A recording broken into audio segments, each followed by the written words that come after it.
यार हम लोग के आज हम लोग सीखने वाले हैं कुछ एग्जांपल्स और देखते हैं कि कैसे उनका आउटपुट निकलेगा। देखो, मैंने यहाँ पे एक बेसिक सा वेरिएबल हाइडिंग का केस दिखाने वाला हूँ। एक क्लास ए है, इसके अंदर एक वेरिएबल है नम जिसकी वैल्यू है 10। ठीक है।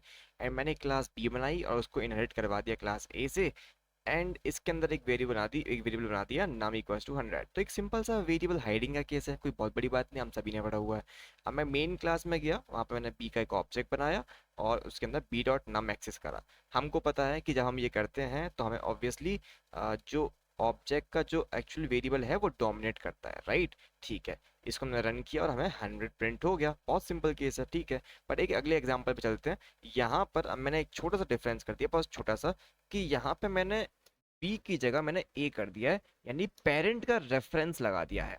अब एक चीज याद रखना है कि variable hiding is part of what, variable hiding is part of कौन सा वाला बाइंडिंग, अर्ली या फिर dynamic. It is part of early या फिर स्टैटिक बाइंडिंग, ठीक है। तो स्टैटिक बाइंडिंग में क्या मैटर करता है, रेफरेंस टाइप मैटर करता है। याद रखना कि स्टैटिक बाइंडिंग में क्या मैटर करता है, रेफरेंस टाइप मैटर करता है। और इसका मतलब ये है कि मैंने यहाँ पर रेफरेंस जिस क्लास का दिया है वेरिएबल भी उसी क्लास का एक्सेस होगा, यानी कि 10 एक्सेस होगा, क्योंकि यहाँ पे रेफरेंस किसका है, ए का है। आखिरी एग्जांपल पे चलते हैं और क्लियर समझ में आएगा। जैसे कि मैंने यहाँ पे क्या दिया है, वेरिएबल हाइडिंग क्या है, स्टैटिक बाइंडिंग है, और मेथड ओवरराइडिंग क्या है, डायनेमिक बाइंडिंग है। मैंने यहाँ पे बताया था, ठीक है। अब देखते हैं एग्जाम्पल क्या क्या रहा है। मैंने क्लास ए ली, इसके अंदर एक नम लिया 10, क्लास बी ली, इसके अंदर नम लिया 100।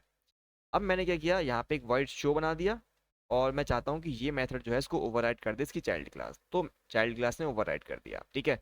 अब मैं मेन के क्लास के अंदर गया, मैंने A B equals to new B किया, मैंने सिंपल सा वही जो लास्ट क्वेश्चन में केस था वैसा ऑब्जेक्ट बनाया।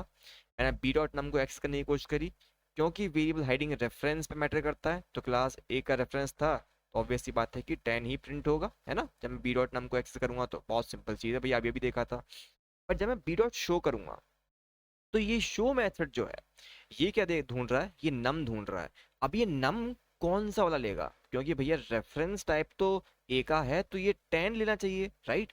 बट ये ले कौन सा रहा है, ध्यान से देखो, ये 100 प्रिंट कर रहा है इस स्टेटमेंट के अकॉर्डिंग। यानी क्या, ये तो फिर ये वाला ले रहा है। अब ये वाला क्यों ले रहा है, पर वेरिएबल हाइडिंग के केस में तो ये वाला आ रहा था। भैया ये कन्फ्लिक्ट क्यों क्रिएट हो गया, क्योंकि मेथड ओवरराइडिंग कौन सा बाइंडिंग यूज करता है, डायनेमिक बाइंडिंग यूज करता है। और डायनेमिक बाइंडिंग में क्या मैटर करता है, डायनेमिक बाइंडिंग में ऑब्जेक्ट टाइप मैटर करता है। ऑब्जेक्ट कौन सी क्लास का बन रहा है, ध्यान से देखो, यहाँ पर ऑब्जेक्ट किसका बन रहा था, बी क्लास का बन रहा था। इसीलिए मेथड ओवरराइडिंग के केस में नाम हम कौन सा लेंगे, बी क्लास का लेंगे, ए क्लास का नहीं, ठीक है। आई होप बिल्कुल मस्त तरीके से क्लियर हो गया होगा। See you all in the next one.